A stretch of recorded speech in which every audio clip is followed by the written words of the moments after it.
I would imagine when he watched it, he'd probably just say fanatic.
Hello, everybody. We're live. We're here.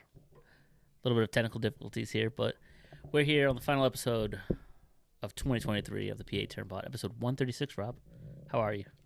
I'm okay. How are you? I am dealing with Wi-Fi issues, as you may imagine, because rain, go away, take away my Wi-Fi another day. Perhaps, This man's spitting. ideally a day that I'm at work. Ironically, as you have a sign behind you that says "Let it snow." I don't know if snow would be better or worse for you at this point. What are you laughing at? Oh yeah. Yeah, snow would actually probably be worse because I would still be driving home at this point. But we do have some week 17 football to talk about, some basketball history perhaps. Jesus. That's maybe a bunch of quarterbacks are getting benched. And then we're going to do our picks. And maybe we'll do a quick 2023 recap at the end. And some outlook for 24. For sure. All right. And in typical Turnpod fashion, I believe you have something you want to share. What exactly? As soon as we stopped recording. As soon as we stopped recording, yes. Of course, right on cue. We were lucky in the very first stream of this this podcast. We got, Decoy and Otani's press conference. Shortly after, I think a week later. Giveth and Japan taketh away. Right. A week later to Yoshinobu Yamamoto. Bless an you. hour. Thank you. An hour after we recorded, decides, hey, I want to be a Dodger. And he, literally an hour after we recorded, a 12 years, $325 million. You can thank the extra $25 million to Steve Cohen of the Mets. Rob, what do you make of this? A week later, I think he played the Mets like a fiddle. John Boy did you see the John Boy video that Jimmy and Jake posted? Fantastic. I think that should be video of the year or whatever. I'm surprised Brian Gewirtz isn't already writing a movie about it to star The Rock. I think what happened, honest to God, is the Yankees were very interested. I'm sure the Giants had interest before at least they signed Young-Hoo Lee. Maybe even after that, too, because I'm sure they have money burning a hole in their pocket, considering they missed out on all those guys last year. I think, honest to God, he may have had some interest in going to the Bronx, and especially because they sent Matsui, and they have the ties with Tanaka, and they have plenty of money. Right. But I don't know how badly he wanted to live in Queens, and especially because that team doesn't look like it's ready to win. He's boys with Otani, loves Otani. They went out to dinner to celebrate not too long, like maybe 2-3 days ago. I think honestly what happened is he went pretty much what Jake and John Boy said. He went to the Dodgers. They said, here's a truckload of money. He went to Cohen and said, hey, the Dodgers are giving me this. And then Cohen said, here's a truckload of money plus a pickup truck of money. And he went back to the Dodgers and was like, hey, this is what Cohen gave me. We'll match it. Cool. Thanks. I'll take it. Right. Not even going to go back and offer him a chance. But I think that's really what happened is he went back and forth and finally got the number he wanted from New York. And then when he approached the Dodgers about it, I bet you even if the Dodgers said, hey, we're not moving off 12,300, even if Cohen's going to give you the extra 25, I bet he probably still would have folded, or not folded, but eventually would have just taken it. I think it would have just taken the three and left money on the table with the Mets. Yeah, well, there was an article on ESPN. I didn't click on it, but I think it was yesterday. It came out. Reports are that Yamamoto, in all likelihood, would have chosen the Dodgers any which way. Didn't matter about the extra 25. So I think he may have even. But I think he actually said that during the press. Through a translator, I think he said that during the press conference that when the offseason began, the Dodgers were still his number one priority, and then of course Otani put that over the top for them. Right. It's crazy. I mean, they probably still would have been able to sign him if not for signing Otani, or if they did give Otani that mega deal. But I think Otani's deal being so backloaded, I guess, really helps. I mean, that really sealed the deal. I bet you they wouldn't have been able to offer him as much as they did had they not given Otani, 95% of his contract deferred after he's going to be a Dodger anyway. Right. Now, correct me if I'm wrong. Was this before or after the Tyler Glasnow also pickup for the Dodgers? Yeah, that was another good pickup. I think when we were on last week, we were talking about. I think the trade had already happened, but the extension was imminent, or maybe it was rumored, and we were saying it was going to happen any day now, and because the trade was dependent on an extension being worked out, right? I think the details of the trade, whether it be Passan or Morosi, whoever it was that that reported it said the trade is You sure it dependent wasn't on a. John Heyman? Well, Heyman would have had him go into the Yomiuri Giants. So Oh, the Giants. Glasgow appears headed to Miami. Or he would have actually just posted a picture of Heath Ledger instead of Glasnow. But I think it was dependent on the extension being worked out, and then we found out that night it was what 5/136 or something like that, or 6/136. Crazy. So they amount got of money. Just they really rebuilt that rotation almost overnight. I mean, don't forget Kershaw's still not back. I mean, he's still a free agent, and they may how not would you even need feel? Kershaw at this point. How would you feel if you're Kershaw? You gave your all to this club. Granted, it's a super team at the lineup and at the fielding. The pitching. I mean, I can't think of a better starting rotation than they got right now. You know what's funny? And he's just been shitting the. Well, he shits the bed honestly on his own accord, though. It's not like he's lights out and they can't hit behind him. Yeah. He kind of just implodes when the lights are the brightest. If I may, I have a stat for you. So we know what's actually kind of funny, and I agree with you about the rotation thing. Fangraph still has the Phillies as the number one rotation in baseball next year, and that's it. There's a rumor that just came out, by the way, from John Heyman that we'll get to in a moment. So the two highest playoff ERAs since 2019 among any starting pitcher with 25 innings pitched. Do you want to guess who 1 and 2 are? Kershaw, Nola. Kershaw's number 2. Nola. Tyler Glasnow is number 1. Tyler Glasnow had like a 10 ERA in the 2020 World Series. I'll see if I can find the number. I don't have the number in front of me, but Glasnow and Kershaw, two highest ERAs in the postseason among pitchers with a good amount of work. By the way, Zach Wheeler, lowest ERA. Thank you. Right. So for what it's worth, Fangraphs does have Philly as the top rotation, and that's projecting right now as Wheeler, Nola, Suarez, Sanchez, Walker. But recently, it just came out that John Heyman said the Phillies are still trying to add another arm. Yeah. And that includes Blake Snell and Jordan Montgomery. So there's a chance they could still be in play for a big arm. I might take Montgomery. I would love Montgomery. He would be perfect because you need a lefty in the rotation that's not Chris Sanchez. You need a guy that can make, it can kind of mitigate Walker's struggles. So if Walker, has a month or so where he's really kind of sucking, go to a 6-man rotation, move Walker to the bullpen for all I care, see if he can dump his contract someplace because I'm not sold on him anyway. And Montgomery has pitched in the playoffs many times. He pitched for the Yankees in the playoffs.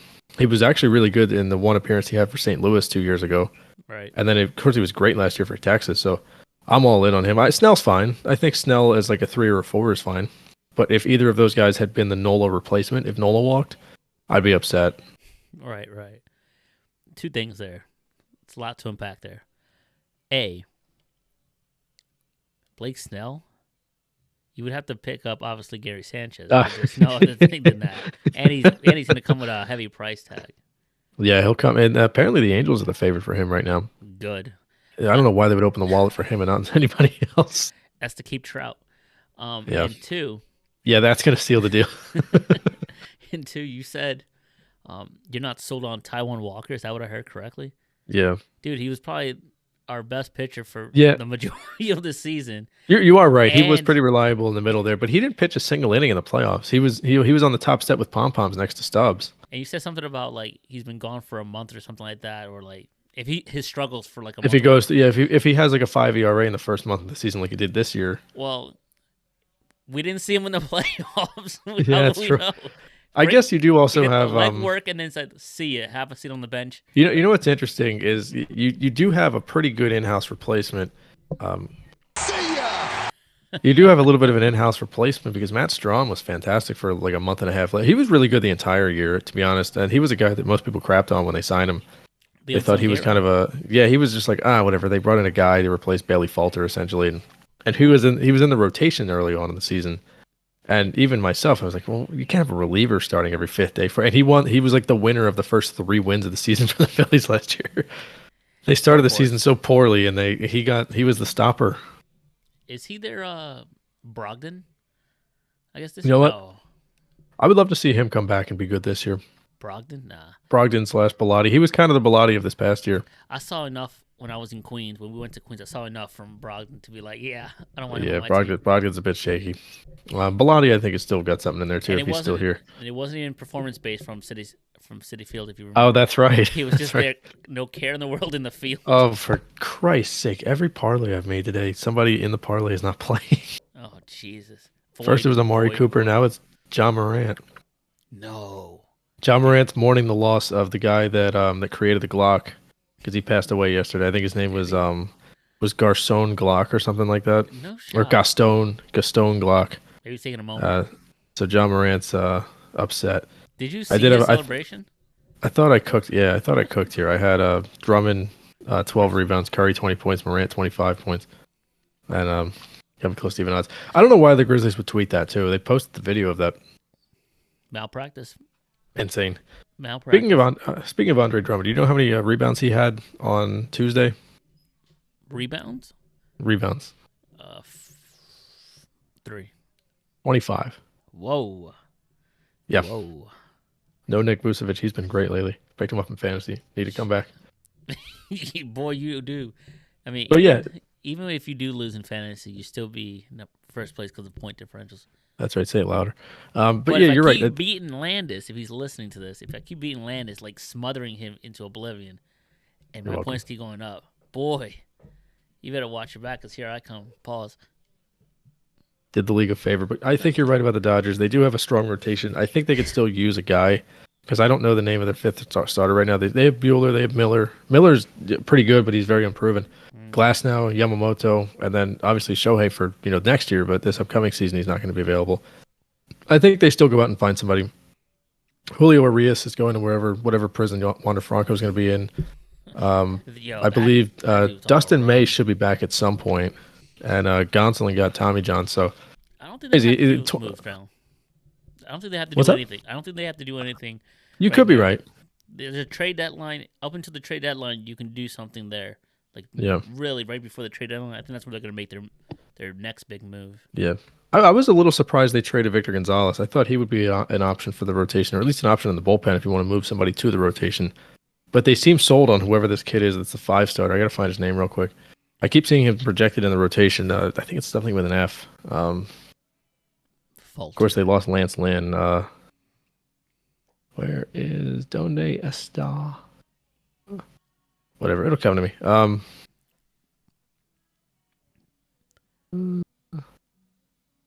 Well, that happens. We'll move on over to football, the NFL. A lot of news broke in quarterback land in the NFL. Yeah, and more news came out today. Honestly, Right. We'll start with Washington. I can't even We'll find work this our kid's way to name. the more prevalent ones. Washington decided to start Jacoby Brissett. Did you know he was on the team? I did. I don't know why they would do that. Well, Sam Howell's 23 years old. they want and to he see. They want to see what they got in Brissett. That's what I read. It's not like they can trade him or anything. He's But going to be he's a also free been agent at the end of the year. slumping, too. Howell has been slumping the last 2 games, and he's been benched back-to-back games for Jacoby Brissett. Yeah. He's done more, but I mean the Commanders are not even. I don't think they're even in the wild card picture. So, Yeah, I think they're eliminated. This reeks of a Ron Rivera panic move. Oh yeah, it's all Save on his him. job. Yeah. He's done. That move is alone. Josh Harris ain't gonna be like, what? Let's compete. Yeah. You basically just like, what if we haven't Jacoby Brissett? We have a backup. That's all you have. Yep. Sam Howell's a good quarterback too. I thought he was good this year. He's nothing special, but I think he's definitely start. I mean, I don't see why you would bench him at this juncture. Or is that more kudos to Bieniemy? Hey, it could be. I mean, Howell has definitely dipped the last few weeks. For a little while, he was leading the league in passing yards, Yeah. and I know he was throwing the ball to the wrong team sometimes. But I think seeing what you have in Brissett is less valuable than seeing what you have in Howell down the stretch. Right. Especially because Howell. I mean, they play the Cowboys. I think was it next week, or it could be this week. I might be misremembering. I know they play the Cowboys at one point the next 2 weeks. So I think it's next week. unless I'm thinking, maybe it's the Niners. Oh no, the Niners play Washington this week. So they play the Niners this week. Maybe they're protecting Howell, but Protecting. who Howell. knows? I think it's a dumb move, to be Well, honest with you. I think you have to see what you have in your young quarterback. That's fair though. I mean, if he has $37 million in the books, if he gets injured, sure, protect him. Otherwise, that's a no. Yeah. Next Yeah. quarterback, the Giants. They finally pulled the trigger on Tommy DeVito's run. The Italian Stallion goes down halfway through Monday Night Football's Christmas game at the Link, and now Tyrod Taylor will be starting this coming week. You were there at the game. Yes. What happened there? Was DeVito So two overwhelmed? things. Panic move? DeVito really didn't move the ball well. Even this whole season, I think sometimes we do fall in love with backups pretty quickly, and we fall pretty hard, especially in football. It's the backup quarterback and the backup goalie in big markets are usually the most popular players on the team. Right. That's always been the mantra here. DeVito. DeVito didn't really have any good. He had the one drive against the Packers. Aside from that, he really didn't have any good games. It was weird. People were hyping him up, and he was only throwing for 150 passing yards every game. And Barkley was kind of shouldering the load. He didn't really do. If you look back at that game, that the Giants had they had 2 touchdowns, and the one was the pick six, right, where Goddard fell down. The other one was right off of that the fumble from Boston Scott. The offense only moved the ball down the field once. They did get stopped on 4th down the one drive, and then they, I think, settled for 3 on another. So DeVito didn't really do anything. I think Dable was trying to get something going because the Giants, technically speaking, were still alive in the playoff race up until the end of that game. So I think going with Tyrod mid-game was, all right, look, we still kind of have a chance here. We can't just throw this game away and throw this season away. I don't understand going with Tyrod for next week unless DeVito has like an ailment. Because, I mean, again, you know what you have in Tyrod. Unless the idea is, hey, DeVito could be gone and we want to make sure if Tyrod's going to be the backup for Jones next year. But I don't see the point. I'd rather play the young quarterback and see what I have in him when you kind of know what you have in Tyrod. Exactly. Unless, my theory here, What's up? Tyrod Taylor in 3 different places has gotten hurt, and the guy that took over for him has become a star. So maybe they're hoping Tyrod punctures a lung this week, and DeVito becomes the next Herbert. So it's possible. That's so wrong. Yeah, I think I saw someone on Twitter or X that a part reason for benching DeVito was to save his confidence out there. Yada yada yada. Okay, let's just say that. Yeah, confidence. Mm-hmm. I think the Eagles was not the Eagles. Being at the Link was probably the most terrifying, the most pressured environment he's been in since he's taken the starting role. He did say beforehand that the hardest environment he's ever played in was like a high school game. So I think you might be right with that. Plus, it was prime time, Christmas, all eyes on you guys. And Eagles were coming out for blood to make a statement with the new defensive coordinator, the new changes, all this stuff. It became overwhelming. Sure, let's just say that. Not to break his confidence. What do you say now? Hey, Tommy, you're backing up Tyrod. What does that do for his confidence now? He was already the backup. Now he's third string, essentially, in this case, if you have Daniel Jones back in the starting lineup. And Tyrod moved the ball very well in the second half. I thought he played pretty well. Granted, the Eagles' defense is shoddy. It's a work in progress, but Tyrod did move the ball well. So from looking at it from the bench, seeing the reaction of your teammates, how they play for another quarterback in the second half, your confidence has just got to be shot. And now you're just basically next man mentality, hoping in your case Tyrod punctures a lung or gets injured. God forbid he doesn't, but let's say he does. Now you get a second chance at life, and I think he'll make the most out of it, knowing how quickly the NFL runs, and it's a business. I think that this is a good chance, though, for them to play spoiler and use DeVito in a like kind of almost like a playoff-ish atmosphere. I mean, they're playing the Rams this week, who are fighting for a playoff spot. Right. And then they play the Eagles next week, who are possibly going to be fighting for the number 1 seed. So I don't see why you would bench this guy. Get him some valuable experience. I think sometimes it is valuable for a quarterback to watch from the sidelines and kind of understand the game and kind of take a step back and see it from a different point of view. Right. But once you're in there, it's not like he was losing them games. He wasn't good, but it's not like he was throwing the ball to the other team all game and he's the reason they kept losing. But I think they probably could have easily seen what they had in him. And if they lose organically, then you get a higher draft pick. It's win-win.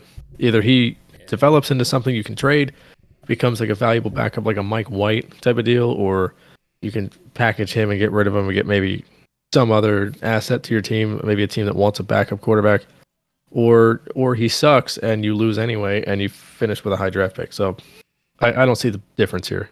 Or it could be. I mean, I doubt that he's on 1 year contract, so I doubt that. Like any incentive bonuses for that.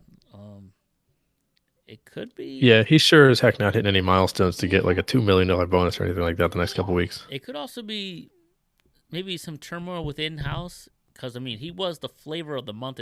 Felt like Yeah. a lot of attention real quick, and then the agent, and then the team has to answer. Yeah. It could get to a lot of teams, and they're like, you know what, we don't want the distraction. Yeah. He was not playing well in the first half, so let's just like not only bench him, but then just get out of the way early that he's benched. So Yeah, distraction's a good term. I think I think honestly, I don't have a big issue with them benching him for the game. I just think it's silly to bench him going forward, especially with nothing to play for at this point. I get it. Hey, But a look, better let's not get this quarterback. guy killed. Yeah, he had Reddick in his face 4 times. I think Leonard sacked him. He scrambled once or twice. So I mean, if you want to protect him, that's one thing, especially in hostile territory in a game where, yeah, the Eagles. I know it was a closer game than we would have liked, but I think for the most part, you can argue the Eagles had control of that game at least until the drive right after the fumble. And even after that, they grabbed the game and took it. I understand maybe protect him a little bit. Hey, look, he's taking some hits we don't want to see him take, or he's close to taking some hits. Reddick was in his face, I think, 3 or 4 times, and the defense was getting after him. So I get it, but move on and throw the kid back into the fire. You had no problem doing it against New Orleans and Green Bay. Why not do it against L.A. and the Eagles again, especially at home against the Eagles? And the crazy thing is, their final 2 games are at home. They're hosting the Rams Yeah. this week, and then they're hosting the Eagles. I mean, like I don't understand it. It's Yeah. mind-boggling. But When you beat the Rams, it's almost like a playoff game because the Rams could bounce out of the playoffs. right, and then you can play spoiler to the Eagles, who probably going to play their starters because they want to ensure they get the number 1 seed. Yeah, I think You they'll play have to. spoiler. Which I mean, Eagles get a little help from their enemies tonight, and the Cowboys. If they beat the Lions, then I'm sorry, on Saturday night. If the Cowboys beat the Lions and say San Francisco slips up Week 18 against the Rams, Eagles win out. They're the number 1 seed. So maybe the Giants think that Tyrod is the better quarterback, and they think that he is better suited to play spoiler against the Rams and play spoiler against the Eagles. Maybe. I mean, Or maybe I highly doubt Dable is fighting for a job right now, especially having lost his quarterback. I think he's done a fine job there. I know that this year has been a little bit more, hey, what the heck's going on? But he got them to the playoffs last year with no real number 1 receiver.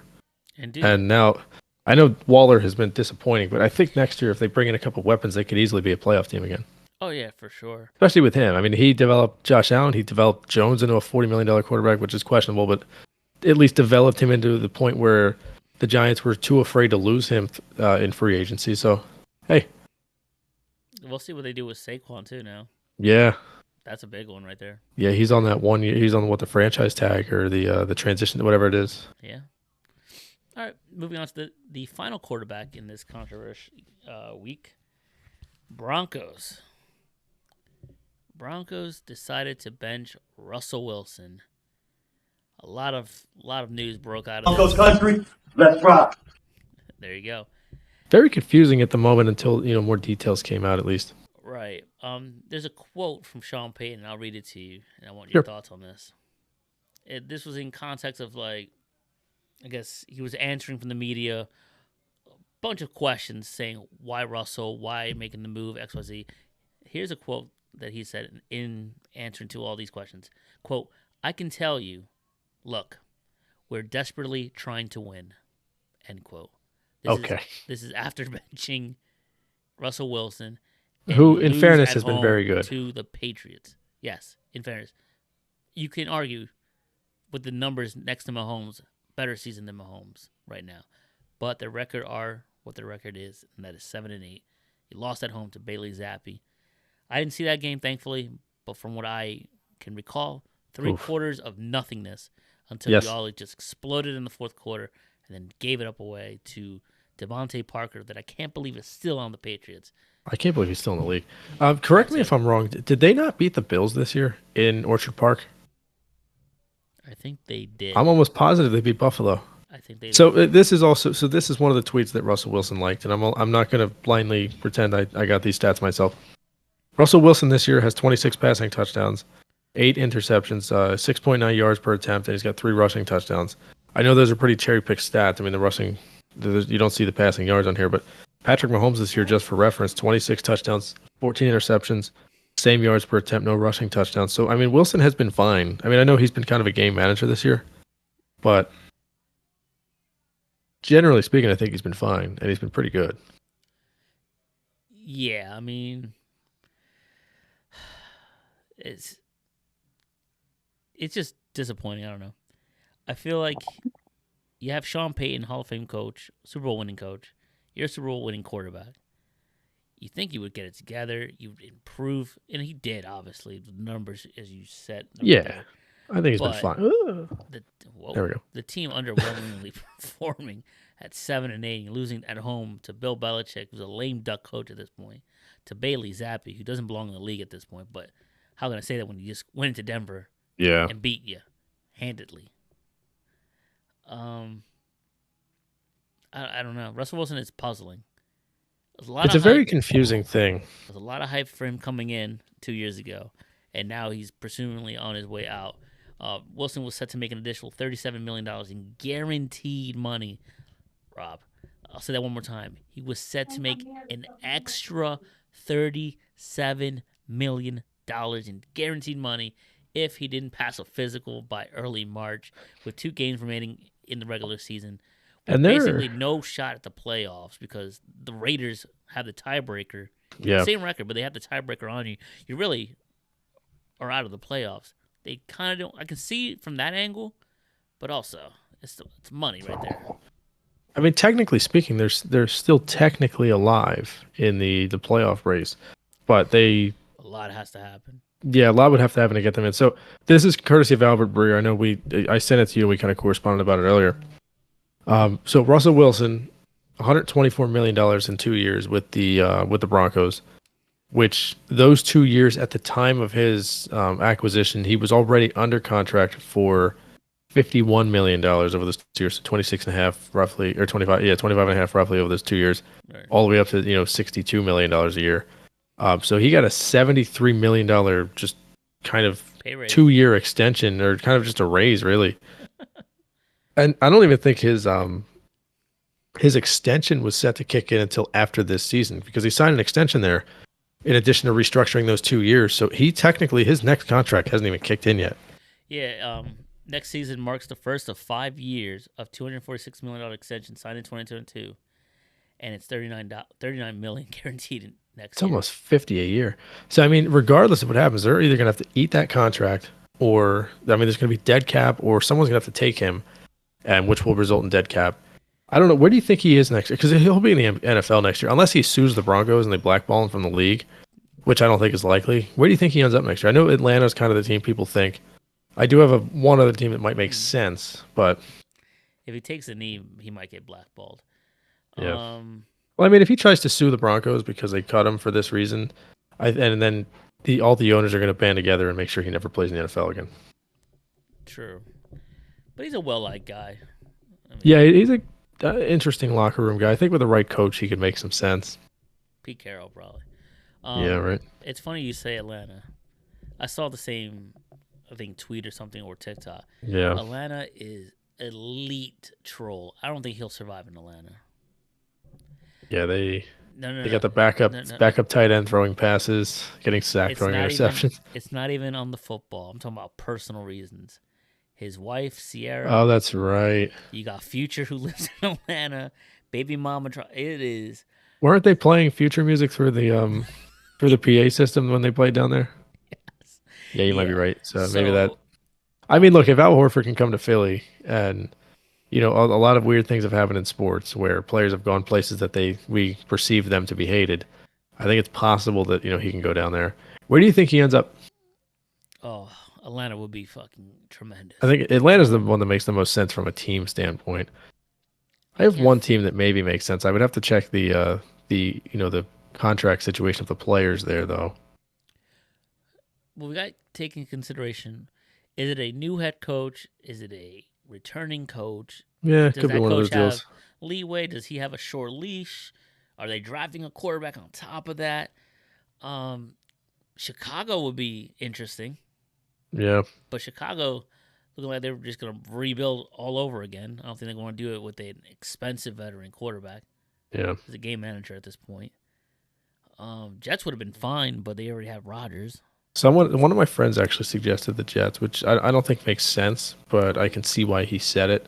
Yeah. Obviously, the Giants were one of the teams interested in him when he was traded, but with Jones on the books for $40 million a year, at least I think for one more year guaranteed.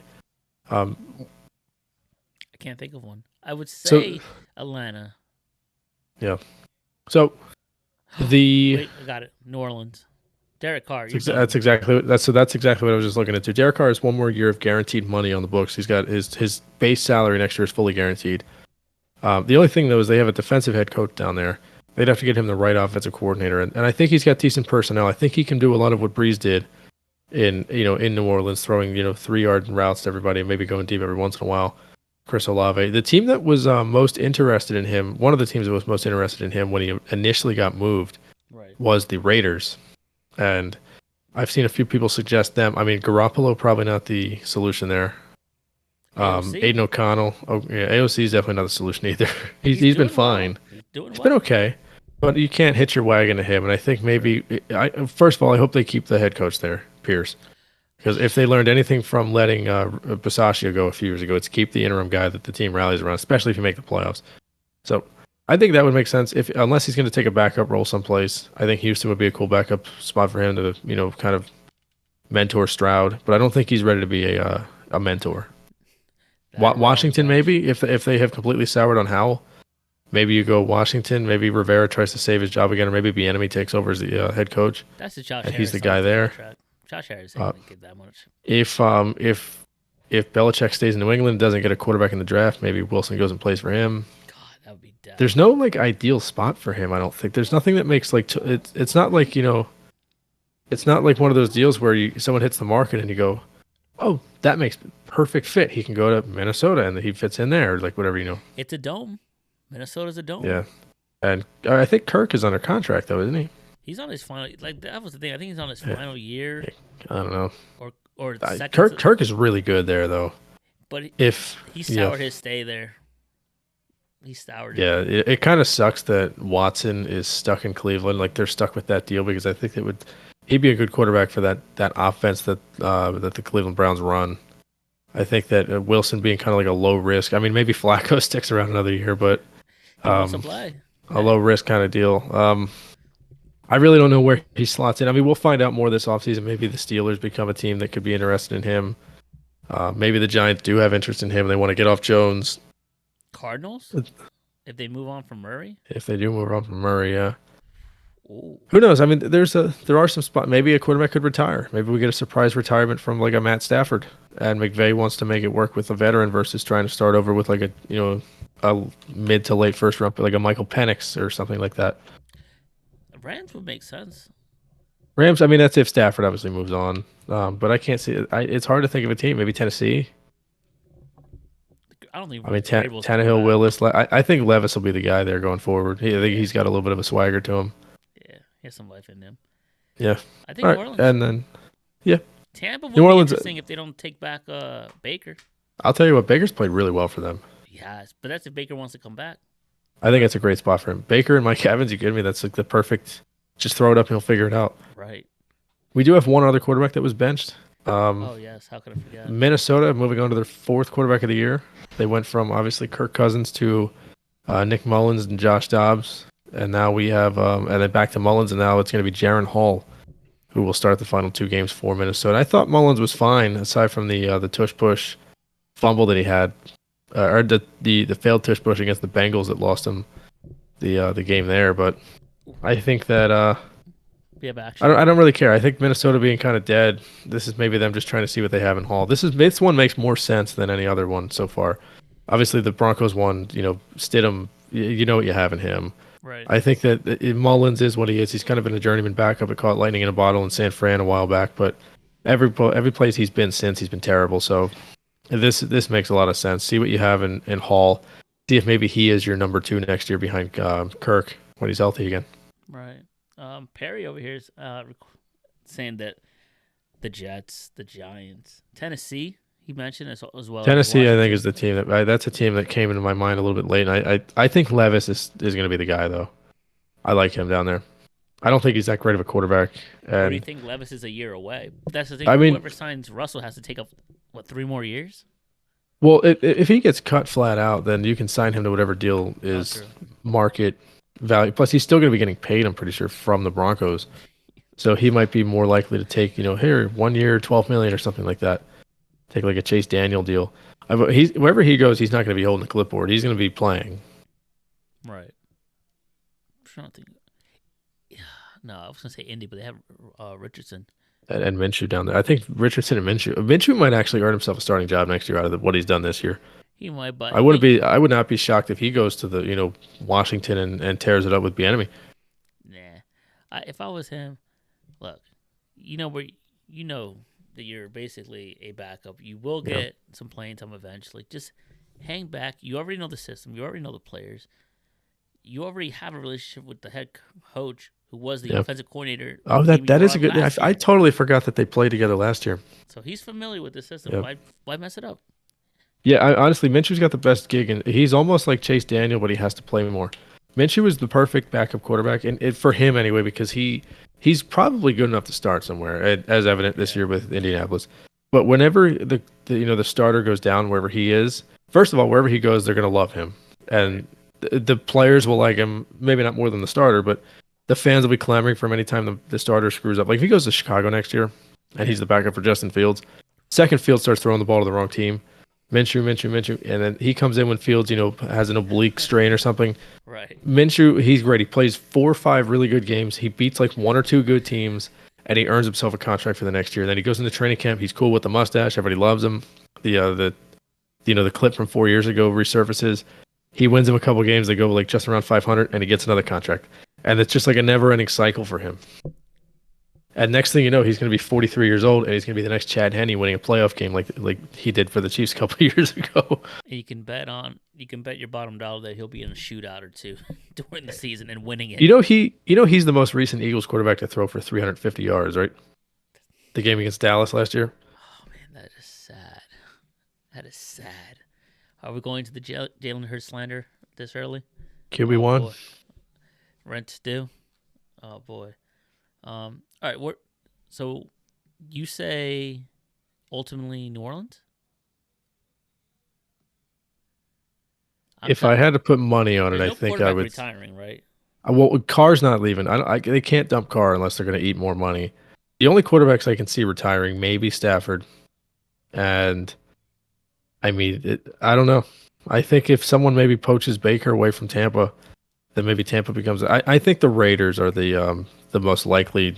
Yes, I don't know what Garoppolo's owed next year, if anything, but they can't be impressed by what he gave him this year. He's healthy and he's not even playing. On the bench, boy.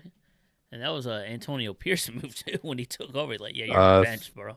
So his full salary is this year, and then $11 million guaranteed for Garoppolo next year. So I mean, if they cut him, there's dead cap, unless they think maybe he can back up Wilson. But I mean, who wants to give $11 million to a backup quarterback? Do they troll and give him back to New England to save Belichick's career? I mean, it could be. It could be. I don't know. I think that's in play. I really don't know. I think New England's going to try their best to get Drake May. I think he's the guy for them next year. Not Caleb Williams? I think Caleb goes to the Cardinals and they dump Murray. Murray goes to Ooh. somewhere. I don't know where. Kurt Murray's an interesting one. What do you do with him? Murray, I don't know where he ends up though. I maybe he goes to Atlanta. Murray, Bijan, Drake London, Pitts. I think you can make it work down there. Smallest lineup I've seen. Murray goes to Atlanta. His backup is Tannehill, and bang, you got dynamic quarterback with a guy that also knows the coach. Tannehill played really well under Arthur Smith in Tennessee, so I think that's maybe that's the course of action there. But I don't know. I really don't know. From Murray to Tannehill, the height difference is going to be like, oh, this is light. Bing. Oh, there's my quarterback. Right. It's like, well, he Yeah. would be perfect in New Orleans. He's the same size as Yeah. Drew Brees. The ball just Yeah, I guess that's why Russell Wilson would make more sense there. It's weird. Carr's fall off is pretty vast. I mean, if there were obviously rumors of him going to the Jets before before he wound up going to New Orleans. I think he would have been fine there, feeding guys like Garrett Wilson, and they probably don't end up with all the former Packers that went there, but they might still have Elijah Moore. So I mean, who knows? The quarterback stuff is interesting. But it's also he left. He didn't want to leave. It was just Yeah. it is. He knew what the writing on the wall was at the time. And Yeah. they fucked up. They should have kept Carr. They should have kept Basasha. You would have been Yep. fine. Because Yeah, Devontae, it's so weird. Yeah, because the McDaniels thing. McDaniels just relegating Carr to just the doghouse made no sense. and then what you call it, the wideout Devontae Adams literally came to Vegas to play with his best friend Yeah. in Derek Carr. And you just sack him. Maybe Get him these out of best there. friend QB wide receiver combos aren't for the best because obviously things are starting to go south here too Very sad. with Diva AJ Brown. Right. We'll touch on that when we get to the Eagles during the picks. But Yeah. before that, we'll do a little buffer here. NFL Hall of Fame finalists. It was announced the other day that 2 first-time candidates were on the ballot for the 2024 Hall of Fame. It is first-time candidate Julius Red Hot Chili Peppers, my Chris Berman impression there, and I don't know what his was for Antonio Gates, but I'm sure it was another one. Fire. I don't know. Something about the Pearly Gates. Antonio Gates is a slam dunk, right? Oh, 1,000%. Yeah, I mean, even Peppers is probably a slam dunk. Didn't Peppers? How many have teams did Peppers play for? I know he was a Panther. Panther. Was he a Packer, Bear too? Bear. I think he was a Bear. Yeah, I know he was a Packer too. That's right. He was slime balling his way in the NFC North. he I think was a doing Falcon the too, no? maybe He was in Carolina for sure. That's where he made his name. Yeah, well, Carolina. luckily for me, I have a little Google machine here. Look at that. Peppers, Peppers. sausage and peppers. Um, He was probably he was a Michigan. Panther for 8 years, a Bear for 4, Packer for 3 years, and then he was a Panther again at the end. Retired one. Defensive Rookie of the Year, 2002. 4-time first team All Pro, 3-time second team All Pro, 9 Pro Bowls. 2000s and 2010s All Decade team. Yeah, he's a slam dunk. He won the Bednarik Award in college. He won the Lombardi Award and the Willis Trophy in college. Unanimous All-American. Yeah, this guy's a slam dunk. Is he though? I think he's somebody that I remember, but I don't know much about. Like, if you were to ask me questions about him, I wouldn't really know much about his game because growing up, I just watched the sport and knew, like, touchdowns are good, field goals are kind of good, and interceptions are bad. I didn't really start watching football intently until probably my high school years. So a little bit of my, I guess my negligence or my ignorance when it comes to players like that, I'm not fully aware of, but I know that he was our game record in his prime.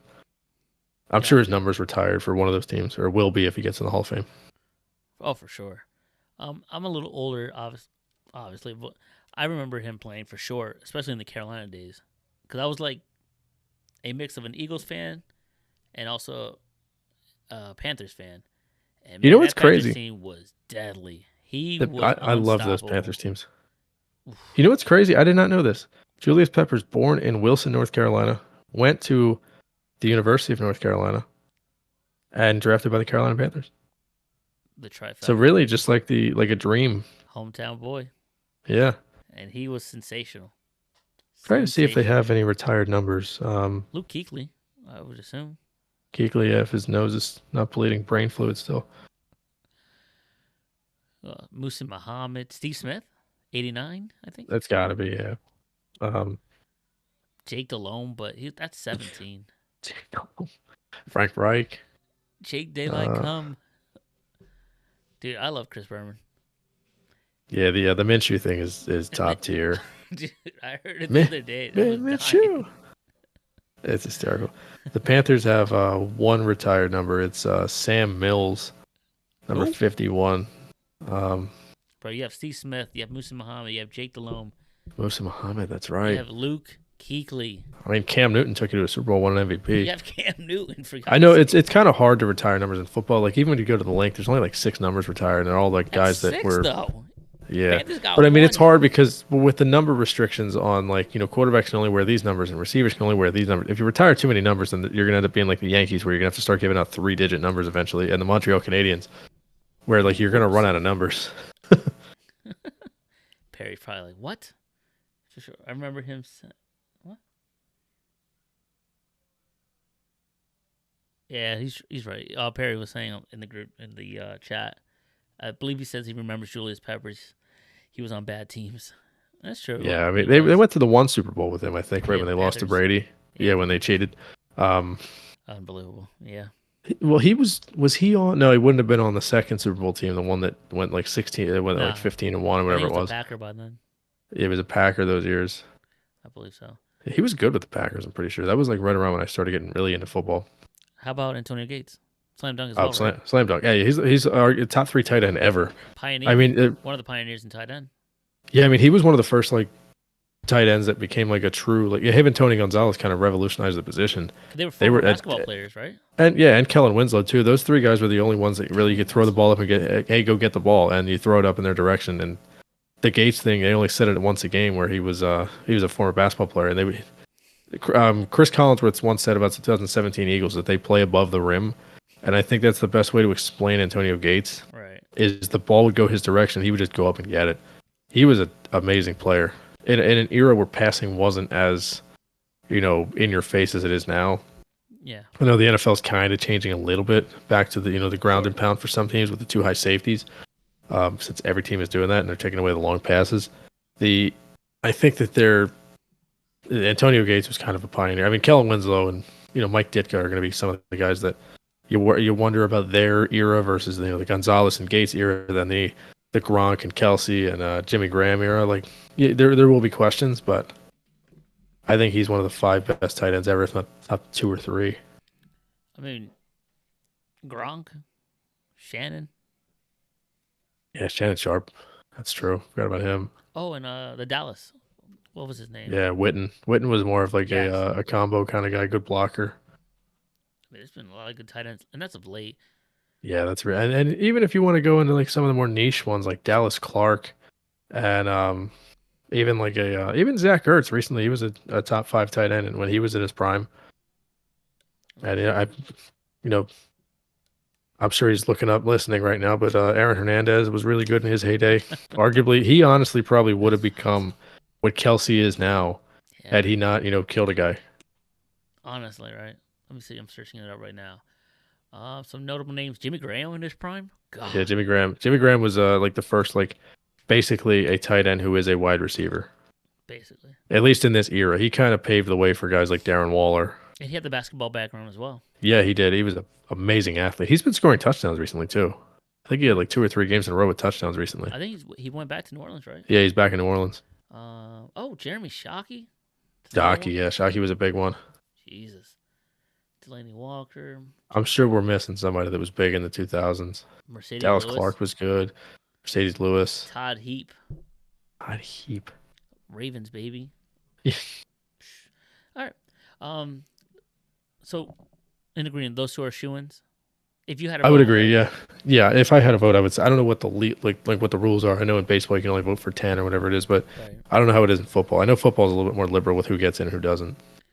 Well, you would think I'm gonna run down the rest of the list, and you would Sure. think most, if not all, these names that I'm about to say are shoo-ins, but they're still not. Okay. They were semi-finalists last year. Now they're finalists this year. Here we go. Torrey Holt is still on the ballot. Reggie Wayne, Patrick Willis. Reggie Wayne belongs in. So does Patrick Willis. I think Holt, you can argue, maybe not. He was on those really fun Rams teams, but Yeah. I don't know if he's a guy that when I might be, this might be the baseball fan in me. When you say Torrey Holt, I don't think Hall of Famer. Really? Yeah, Dude, I mean, I watched I'm, those Rams team. I He remember them was- relatively well, and I watched him a little bit during COVID as well. So maybe if I look at his numbers, I'll be able to give you a better answer. But I remember him more than I remember his Isaac Bruce. Isaac Bruce, and he's Yeah, a I remember Hall of Isaac Famer, Bruce no? pretty well. I don't think he's a Hall of Famer. Yeah. Torrey Holt. All Let's right. look at his numbers. Andre Johnson still on there? Yes, should be. All right, so Freeney? Holt. Oh, Jesus Christ. Yeah, Holt's a Hall of Famer. Right. He was in the NFL 11 years. He had 1,000 yards 8 of those years. So, yeah, I'm fine with that. Dwight Freeney is still out there. 74 touch. Dwight Freeney probably Jared- should be a Hall of Famer. Jared Allen. He'll Yeah. eventually get in. I don't think. I think he's he'll shoo-in. eventually get in, yeah. Willie Anderson. Now I don't remember this one. Is that a running back? Willie Anderson. I thought he was a defensive player. Sounds like one. Willie with an IE, right? Yes. Willie Anderson, he was a Bengal. tackle. So I have no idea how hate to to evaluate see it. offensive linemen. You hate to see it. Sorry, I don't know. We're gonna agree. Yeah, he's a- Kelsey probably is. I don't think they have like stats like how many sacks you allowed. Pancakes. on yeah, Football Reference is pretty lousy with their stats, especially like pre 2015 when some of the analytics things became big. Here's a name that I didn't know was. I didn't watch him, his prime, obviously. Darren Woodson. I know Oh, him Darren more. Woodson. I know him more as an analyst. Yeah, the TV guy. He won the Heisman, didn't he? As a defensive player? Don't know. I'm almost positive he won the Heisman at Michigan. Let me say. I think he's the last defensive player to win the Heisman. Doesn't come up. Unless I'm thinking of the wrong guy.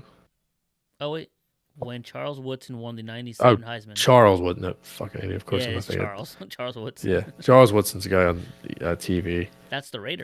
Darren Woodson played for what? He was a Cowboy, right? He was. Yeah, he was a Cowboy. I'm a Cowboy. 3-time first team All Pro, 5 times Pro Bowl, All Rookie. I don't know. These numbers don't really do it for me. He played for 16 years, had 23 interceptions, 2 pick sixes, 7 team forced fumbles, 1,300 tackles. That's a lot of tackles for a safety. I don't know. Whatever. Put him in for all I care. Those Cowboys teams won championships. Just throw him in there. All right. Last one. What I get for not remembering what the correct Woodson.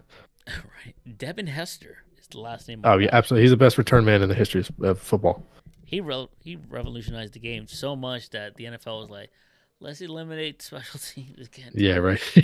Teams were never really kicking the ball out of the back of the end zone, and the squib kick was also not really a thing until Hester's return in the Super Bowl against the Colts kind of cemented his legacy to me. Was that the opening kickoff, or was that the? I believe it was. I think it was. I can't believe it took until the house, but I could. Yeah, I remember watching that with my dad, and I remember saying something to my dad. I was like, "Oh, this guy's really good. I know who this is," and he was positionless in Madden. I think he was like a corner in Madden, and then they made him a wide receiver in real life, and they would start using him for screens and things like that because his vision with the ball in his hands was like otherworldly. And then he went to the Falcons for a little bit, and I would hazard a guess he probably had fewer than 100 catches in his NFL career, but his returns were just it was impossible to not put him on the field. Almost like with the Eagles, as a much different player. But when the Eagles the other day, when Covey had the big return, they started using him on offense after that. Right. 255 catches as a pro. Okay, not too bad. He was with Baltimore and Seattle. He was at 2 teams in 2016. Yeah, I think he bounced around a little bit towards the end. He had 16 touchdowns in his career. 17 touchdowns on offense. His return numbers are insane. 14 return touchdowns, punt returns, and then 5 kick returns for a touchdown. That's crazy. All right, but that's the list for the class of 2024 Hall of Fame. Put them all in. Yeah, I'm not mad at it. Put Bobby Abreu in too. If he's not going to get in the baseball one, put him in the football one. Well, the Phillies should just do it for himself. Just have a plaque somewhere at Monument Park. Is he in the Wall of Fame? He's got to be, right? I haven't been there. I haven't seen it in person. We got to go. I've been to one of the nights where I think I was at the Kruk one when they put him in the Wall of Fame. And I was at the one with who was the guy that was the third base coach for Juan Samuel. I was at his. Really? But at this point, they're just putting anybody in. Like they're gonna start putting like Garrett Stubbs will be in there one day. Nah, he shouldn't. I said. Well, after what he did this playoff run. Yeah, angry no, bulletin board material guy. Anyway, all right. Lastly, week 17 picks. We're here. We're here. All right. What time is it actually right now? 8:15. So I guess the game is about to kick off for Thursday Night Football. Jets at Cleveland. Joe Flacco, magical run off the couch. He's now facing his former team in the Jets, one of his former teams in the Jets. Cleveland coming into the game is a -7.5, over under at 34.5. What you got? Give me Cleveland. Did you know, by the way, that Joe Flacco has 10 passing touchdowns this season for the Browns? Wait, what? He has 10 passing touchdowns this year for the Browns. Do you know how many passing touchdowns the Jets have as a team this year? 12. 10. Jesus Christ. So Mike White has 1 touchdown, and Joe Flacco has 10. So the former Jet quarterbacks that were let go for no reason Mike White, Joe Flacco, who probably would be both be better options than what they have now, Right. have one more touchdown combined. I know White only has one, but one more touchdown combined than the Jets quarterbacks this year. Hey man, that one does it all. All right. Next one, Detroit. I'm sorry, who do you have? Oh, sorry. I have Cleveland for sure. Cleveland. Yeah, I like Cleveland a lot tonight. But I think I think Yeah, Joe go ahead. Flacco will struggle. These are two good defenses, or great defense, arguably. yeah, I think I don't know. Wow, 33 and a half. Oh, The one time implied with score 33. here is like the implied score is like 15-13 basically, It's a defensive game. That's what it's gonna be. or like 20 to like 19 to 14 is like the implied And who score here. knows how the weather is in Cleveland, honestly. It's probably similar to here, honestly. It's not too far from here. I might have it on my phone since I was there. Oh shit. Forgot no Wi-Fi. Yeah, No best of luck. Wi-Fi. I got you. No problem. We do have a parlay tonight in this game. Ooh. Amari Cooper is out, so the Browns still being 6-point favorites right now. It's pretty crazy. 6.5 on ESPN or on FanDuel. Oh, so the number did change. 6.5 then? Okay. 1 point. It's good news. ESPN did reinstate me. For the betting? I'm back. Yeah, it's on them. Honestly, they paid me for a loser, and then I took my money and ran. Bums. So I do have a parlay, but I think with what ESPN does, I'm just going to lose it anyway because one of the legs is Amari Cooper's not playing. So if that voids, so they're going to dumb. void the whole. But they're going to void the whole thing. That's dumb. So I'm kind of toast. It was 15 to win 420. So Hey, at least they don't keep the money. They avoid. yeah, hopefully I get it back. How's this sound? I got 3 things tonight. Andre Drummond 12 rebounds, Steph Curry 20 points, and John Morant 25 points. Together, those 3 minus 107. Ja's not playing. Now it's minus 800. So my $20 wins me $4. You were banking on John Morant to give you. Well, I figured he was gonna He's gonna commemorate the loss of Gaston Glock, and That was craziness. help me out. This man. So I gotta cook something else up while we're going through the picks. Saturday Pistons up game. 9. Pistons up 9 on the Celtics, and the Celtics are still favored. I don't think the Celtics have both Brown or Uh, Tatum. I believe Tatum should be playing. Brown's out. Ooh, I think Tatum's playing though, because they're 17-point favorites. I can't imagine Tatum's not playing. Yeah, Tatum and Holiday are both playing. Holiday All the looks like players a- are playing. Yeah, the January 6 guys are in there. Pritchard, Hauser, Hayward's Porzingis. Back. Hayward's What's that? back on the team. Gordon Oh, Hayward. Is he in the alright. league still? Is he on the Yeah. Hornets still? Yeah, he's still in the Hornets. Okay, he would look good in on the Sixers. No. Yeah, you know why Celtics fans liked him. Yes, we do. Saturday game. The lone Saturday game. It's a good one. Yeah, it's a good one though. I don't know what time this is. I hope it's prime time. I think this is 8:15. Really? 8:15. I think it's on NFL Network or Peacock, one of those weird things. I hate to see it. Detroit. Oh, you know what? Did we get the announcing schedule yet? Go right ahead. I'm sorry. Detroit at Dallas. I don't know if the line has changed since, but Detroit at Dallas is money television here. Over under 53.5. Dallas just shy under a touchdown at -6 even. I have 4.5 and 52.5. Oof. Something must have changed, boys. So I guess money must have come in on Dallas? Detroit. Oh, really? That is actually. Oh, I'm sorry. That's the since there's no game Monday night, they Yeah. moved that's the Joe Buck Troy Aikman game on Saturday. Really? Since Monday is I think New Year's Day, and that's the day that the college football playoff Come has on now. taken. You know, they were foaming at the mouth seeing that Dallas is at home and Buck and Aikman were available. They're like, oh, Yeah, just of like course, old yeah. times on Fox. They haven't had a game this year, right? Right. I can't get Oh, the I did. full announcing schedule. I just have Thursday and Saturday here. I would imagine the Eagles are going to get Kevin Burkhardt and not Charles Davis. Who's this guy? Olsen. Greg Olson. Yeah. 1 o'clock game. Well, I don't know if that's a Fox vehicle or a No, it's a Fox. No, Arizona. this screams Kenny Albert or Chris Myers. Actually, it's the Cardinals. Yeesh. Speaking of that, oh wait, who do you got? I'm gonna go Dallas. I think they're gonna help the Eagles out and beat Detroit. Oh, here we go. I'm sorry. Eagles have Joe Davis, Daryl Johnston. So Baseball. good Joe good Davis? crew. Yeah, Joe Davis may as well just have a place in Philly. He did the Eagles game on Saturday too, or on Monday. Oh, nice. Yeah, I didn't see most of it. Work was work. It was a good game. It was a fine game. Hey, a W is a W. They almost Yeah. gave the game away, but Yeah, I told you last week it's not going to be a 41-10 game. Although early on it looked like it would be. But I mean, it's one of those games where they just did enough. for the record, I'll take Detroit on this one. I think Ooh. Detroit is gonna. They were your number 3 most wagered on team last year, this year. Hey man, I gotta rock with them. Next one, New England at Buffalo. Buffalo. I don't know. You can check the lines. Buffalo's rolling. Oh, Joe Brady MVP. Oh, we had a special. when the guest Lord on closes a window, he opens a door. You almost had a guest come in. Pops. Yeah. I don't know if the line moved. Oh yeah. By the way, Philly Yes. was 10.5, minus 10.5. I don't Who? think I mentioned that. Eagles. Philly? Excuse me. Oh Christ. Eagles Yeah, was minus 10.5 still. 48.5 over under. All right, Buffalo. Bills, minus Pats. 13. I got 13 and a hook. Ooh, 40.5 still. Yep. Easy to pick the Bills here. I don't know, buddy. I don't know. Bill has the Bills number though. He's always good for one win against the Bills each year, and I think this past week was his big win though. I think this is his swan song as he ends the season. You He's think going so? for the win. He beat Denver in Denver, killing their playoff chances, showing up Sean Payton that you just can't come back after years layoff and think you can beat me. And Russell Right. Wilson, he basically essentially got him to be benched for the rest of the season.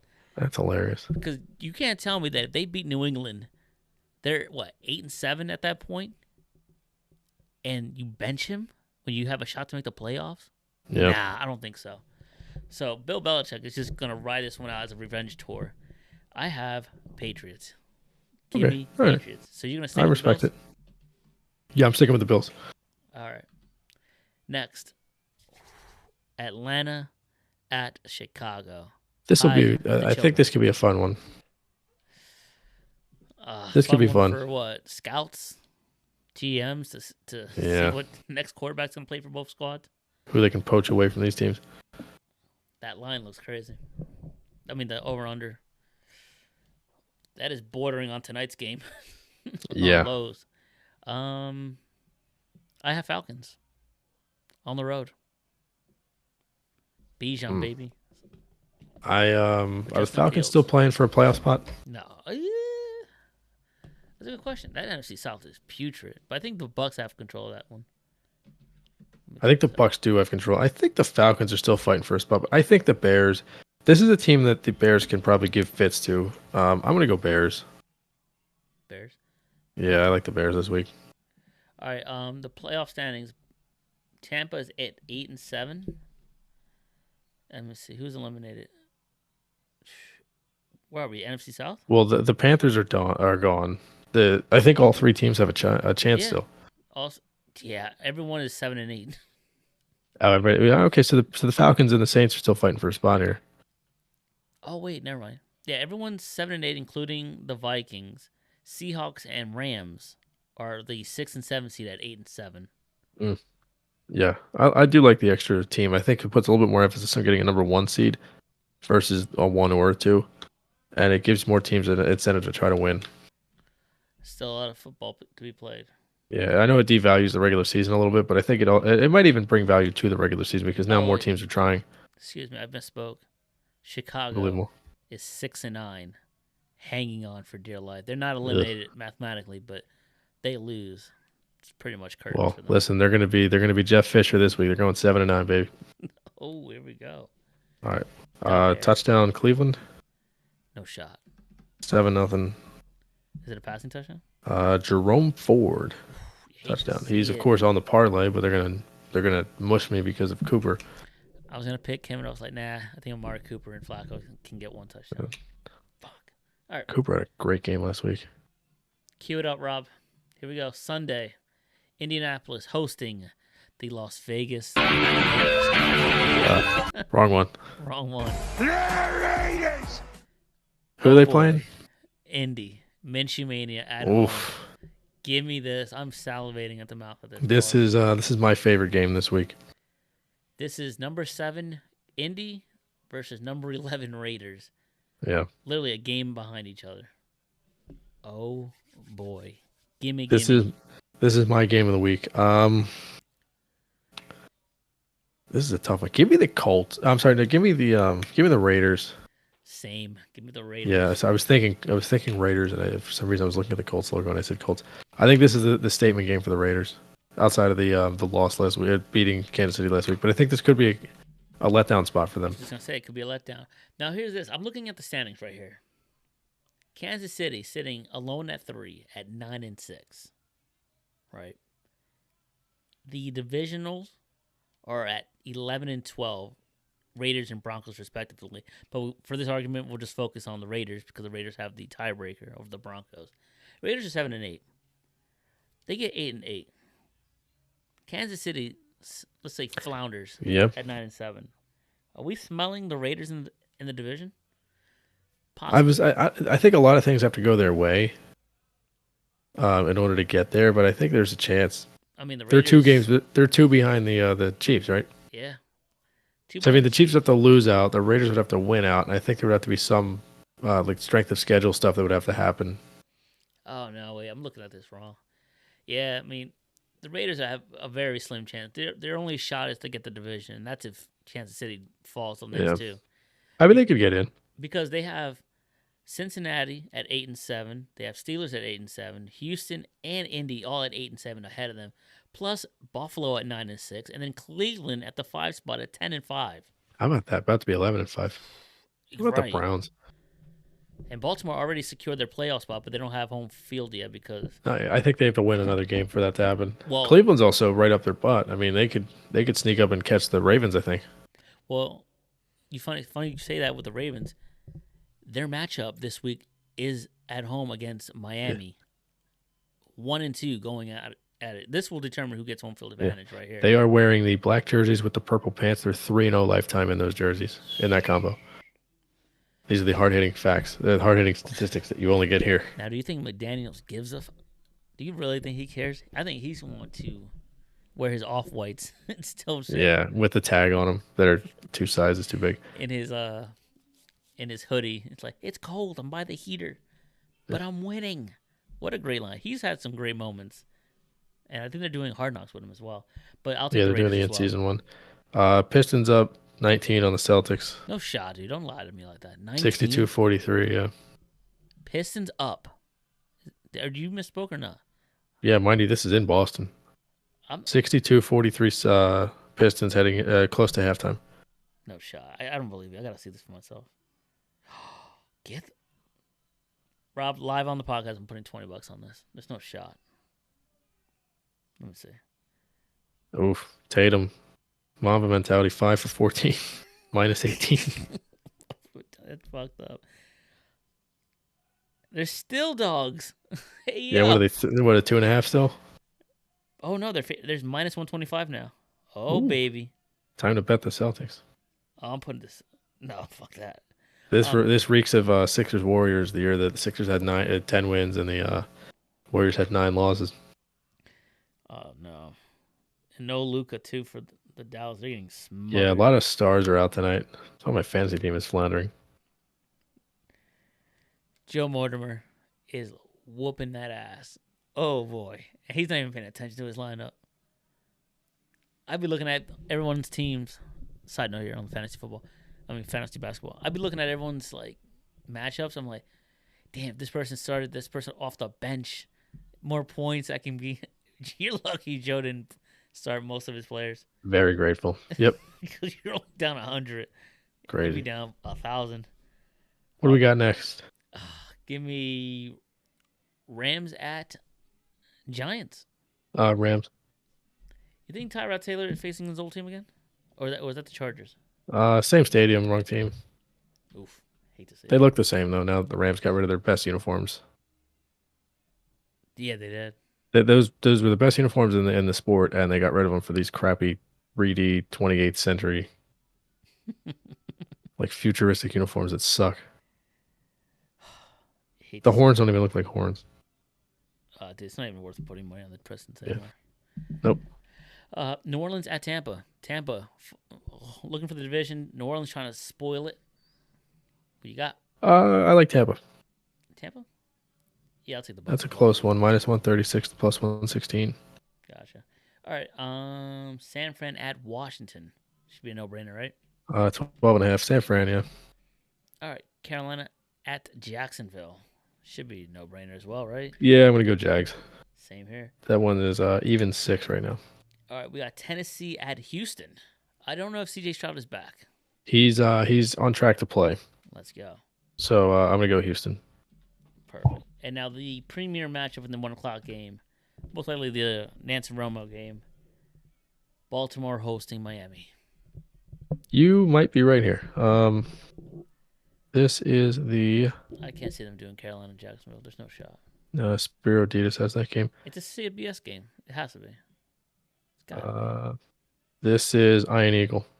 Well, Nance and Romo, they might honestly have the week off because they just did it. They have Cincy KC, of course. That should be the. I like Iron Eagle more than those two anyway. Hate to see it. Yeah, it is what it is. Who you got? Touchdown Jets. Jesus Christ. I'm gonna go. They're gonna hit the over.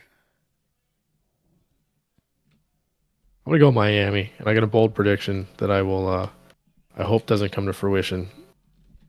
But all 3 teams that have beaten the Niners this year lost their starting quarterback the next week. Deshaun Watson, whatever section of hell he's in right now. Of course, Kirk Cousins tore the Achilles, and I forget who else beat them. Was it Cincinnati that beat him? Yeah, that was, and Burrow got hurt. So, Jesus. I think we're thankful that the Eagles did not win. yeah. Jeez. All right, the late games. Pittsburgh at Seattle. The suck Ugh. bowl, but this game could get electrifying. Yuck. The Yuck Bowl. I'm going to go. Hey. Is Gino back? He should be back. I'm going to go Seattle. Should be back. If he's not back, would that change? Yeah. No, because it's Mason Rudolph. Hey, The man, line would probably. I think the line indicates Gino's playing. did you not see Pickens go off? Yeah. Unreal. All right, here we go. Chargers at Denver. God, talk about a suck bowl, all right. Yeah, this is an that would be this in the is a playoffs on paper. fascinating spot. The over under. New quarterback. Remember, 36. Wilson's not Oh, playing. Do they God. rally behind him? I think Denver's going to play very uninspired. I'm going to go Chargers or the lesser of two evils here. I'm going Broncos. I think you're going to see a whole new offense. I just don't think they're going to come out and play with the same level of energy that they did with Russ. I think you bench the quarterback that's kept you afloat, and all of a sudden your offensive line's not going to care as much. All of a sudden your receivers are going to give up at the top of the routes. I don't think this is. I think this is a Charger game. Well, Brandon Staley's not coaching, so you could be right. This could be the get right game for Chargers. Too little, too late though. Cincy at Kansas City. Browning versus Mahomes. And lately, Browning has probably played better than Mahomes in this last 2 to 3 weeks. KC wins since he covers. I have Chiefs as well. I think this is the one where you're going to get Travis Kelce getting 2 touchdowns. Yeah, it could be. Finally, he hasn't got a touchdown since Nam. All right, Sunday game, the last one of the week. Green Bay at Minnesota.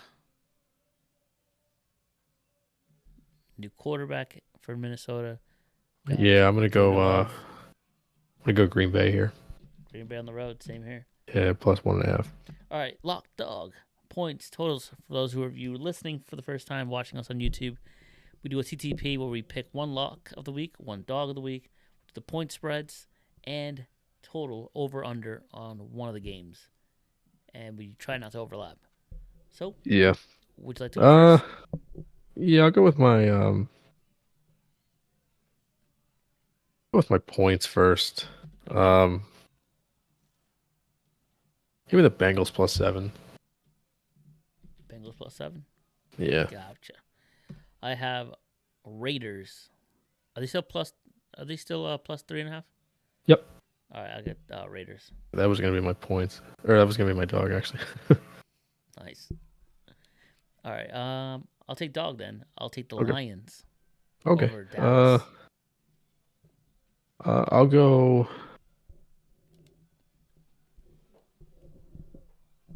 My dog will be the.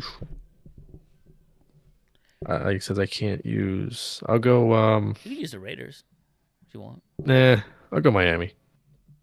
Miami's a dog. I forgot Yeah, about three and a that. half.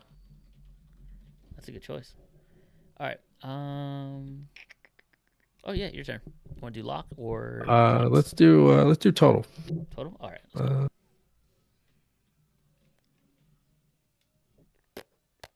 let's go with under 44 and a half in Rams Giants. Oh, that's a good one. That's very good actually. It's gonna be a cold weather game. I will go under 48 and a half. Arizona Eagles. Okay. And now for my lock, I'll take the Ravens over Dolphins. Uh oh, I would love to mush them. Give me the Niners. Give me that Niner. So you're saying they're gonna lose this week? I hope so.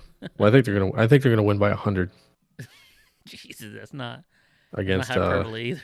That could actually Jacoby happen. Brisket. Jacoby Brisket, correct. All right, and that's it for the Week 17 picks and the TTP. Last one of the year 2023 for the boys here on the PA Turnpike. Boop. All right. As we wrap up the show, are there any final thoughts, any memories that stuck out to you in the final year and what's to come for 2024? So I don't know. I don't have a ton to reflect on. I don't typically um have this little to say. The last couple of years, there's been a lot to look back on and be appreciative of. This year, there's a lot, but it's so much that it's kind of overwhelming my brain. I mean, you went to a So bunch of West Coast trips, a bunch of baseball yeah, games. 12 of the 13 ballparks that I've been to, I saw this year. Two of them obviously for the second time, the rest for the first. Went to Baltimore twice. Mm-hmm. Went to New York beginning of the year. Saw our friend Perry there. Caught a game in Philly with him too. Got married. Not to Perry, but got married. Um, Say, good for you, man. bachelor trip in Baltimore was fun. Um, spent a lot of time with the dogs. Won another championship. Hopefully, going to win another fantasy championship. No. Met some nice people. Hired some new folks that are all pretty cool. Then I don't think we lost any employees this year. Gained employees, didn't lose any. That's a W. Good year all around. Maybe I'll have more to reflect on after New Year's. But 24, it shapes up to be pretty fun personally, and even together.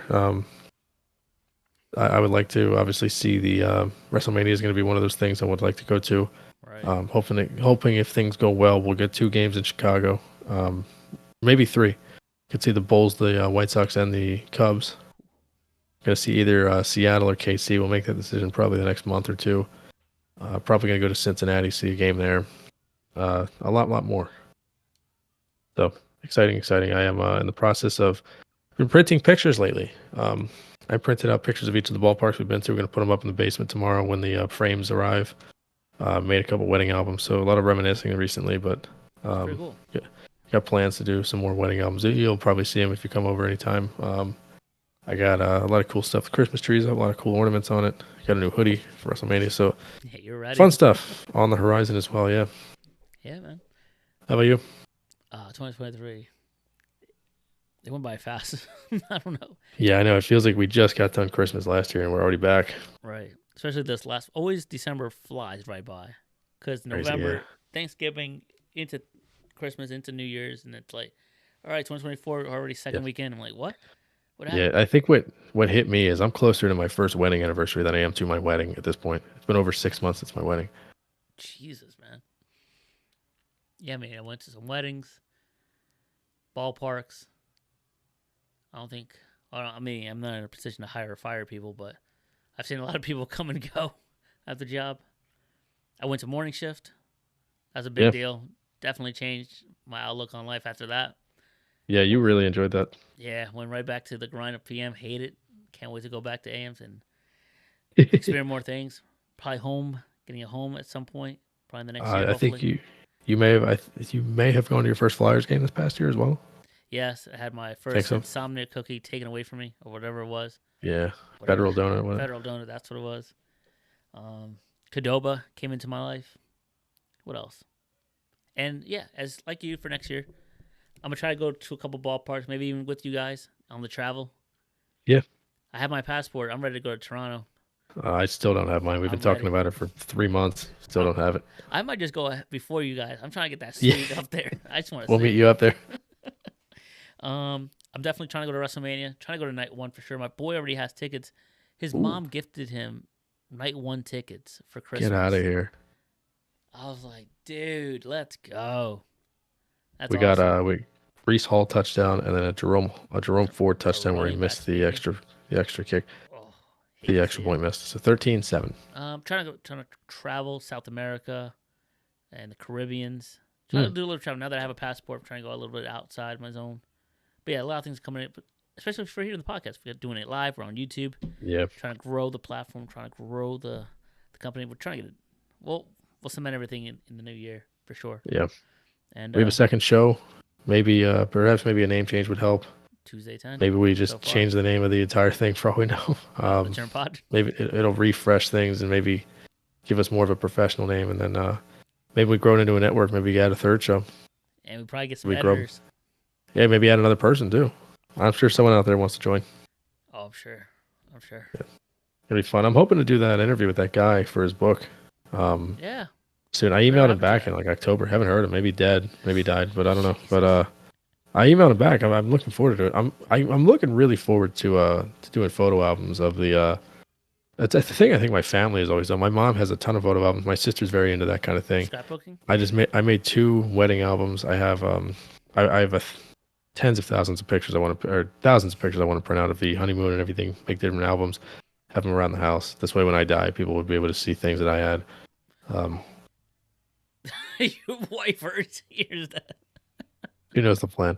But Well, that's a good plan. this because, way we like, have. I'm a big fan of physical media. I'm really upset that I lost a lot of my DVDs and movies and stuff from when I was younger. I threw them all away when I kind of purged my room. I'm happy to have a lot of physical pictures and things like that. Yeah, I purged a lot of things, but some of this technology grows, so like I don't have no use for DVDs. Yeah, I have Yeah. this nice DVD set. It's nice. I love it, but there's literally no way I can play this unless I buy an Amazon adapter. Sucks. It's just ridiculous. I don't know. But here's a sneak preview for anybody watching. Some pictures that'll be up in the basement soon. Oh shoot, that's pretty cool. Very nice. I got some postseason Phillies things here. 8x10s. I got Angel Stadium here. That's nice. A couple nice things. I'm very, very excited about this project that I'm undertaking. I'll quickly show you my favorite of all these photos. There will be more. This is just I wanted to get one of each up. The City Field is one of my favorite. We were at that game together, That was awesome. and We gotta go back. And we said yeah, that, I- we said it this past year, but we never did. I gotta get my stamp anyway, so I'm going back at some point. I would love to make another trip of it. And this is the Go with probably the Perry. best picture anybody has ever taken. This was taken by my better half when the rain started coming down in Pittsburgh. This is no filter. Dude, Pittsburgh. Absolutely I've seen gorgeous. it. You got to come. If the Phillies are there for a weekend again this year, you got to come. Yeah, gotta go. I've seen it. I'm like, that is probably one of the greatest architectural Yeah. landscaping, everything. The backdrop Yeah. is beautiful. To be completely honest with you, I may have even shared this with you. I want to get these on canvas. You know, whether 8x10, 12x18. I want to get canvas prints of every ballpark we've been to, and then put them up around the basement. That's not bad. Have like a I think gallery that'd be similar to like Even- my backdrop in a way, but Yeah. obviously more. yeah, kind of how I had it before, where I had just a bunch of stuff up. But this will be a little bit more like with a plan. Right now, I have the Phillies pennants hanging with some stockings, Yeah, and when the stockings come down, it'll be the 5 pennants or the 7, 8, 9, 10, 11, 22, 6 pennants. hey, man, it's not a bad look either. I'll say that much. So I'm looking forward to redoing the basement and getting everything up, getting the floor done, and doing the walls. I got the poster you got me, and I'm hoping to get a big poster of this year's, whatever the WrestleMania. main event at WrestleMania is now. So yeah, Well, you gotta get two of them, night one, night two. yeah, true. CM Punk Rollins. As apropos, I don't know if you- I have the Rollins hoodie that your Yeah. wife gifted me for Christmas, and you have the CM Punk one, the new one. I love The, that flag. The Chicago colors. Yeah, it's very cool. Tremendous. Yeah, I like it. I'm not really into this type of merch, but I figured because this looks so cool, I had to get it, or I had to ask for it at least. It's And awesome. I'm very, very, very grateful for it. Looks good. And the thing is, we were commenting on it when he did one of his promos in that very Yeah. same uh, image, the graphic, but he had a T-shirt Yeah. on. So it's pretty Yeah. cool that you have now the hoodie version. I think of it's it. cool. The colors in general are pretty cool, and I can wear it to Chicago when I go. Boom. But then Fun. Otani's gonna be there. Yeah, Otani will be there. So what do you do there? Who knows? Maybe Bellinger will be there. Maybe this guy. Maybe Thor will be on the. Godzilla will be a Dodger. Oh, here you go. Clayton Kershaw to the Cubs. Breaking news. I think I honestly I think Kershaw ends up on the Rangers. Nah, if I was him, I'd just go back. Why not? I think we will get. Here's a bold. By the time we record again, which will be next Thursday, which will be the 4th, I think we will get one big free agent signing somewhere. I'm tempted to say Kershaw goes to Texas. I think we get the Bellinger news between now and next Thursday. I think Bellinger's the next domino that falls. Jesus, I just saw something on the headlines on ESPN. Oh my god. I'll share with that in a minute. All right. We'll have it on the Instagram, but I guarantee you something's gonna break an hour or two after this recording. Yeah, I'm gonna go. Belly's gonna go back to the Cubs. I'll go 6-1, 6-2-20. And if anybody's paying attention for the college football Pop-Tarts Bowl, Kansas State. Ooh, who's winning? Kansas State's up 21-19 on North Carolina State. The best trophy in sports. Pop-Tarts. It's up there with the cup. That is a mighty good trophy, if I do say so myself. One bit of sour news here. Wander Franco no shows the agency summons in DR. See ya! Tremendous. Or wait, no, none of these are that good. He's not the GOAT. I tell you that much. Don't put that one up there.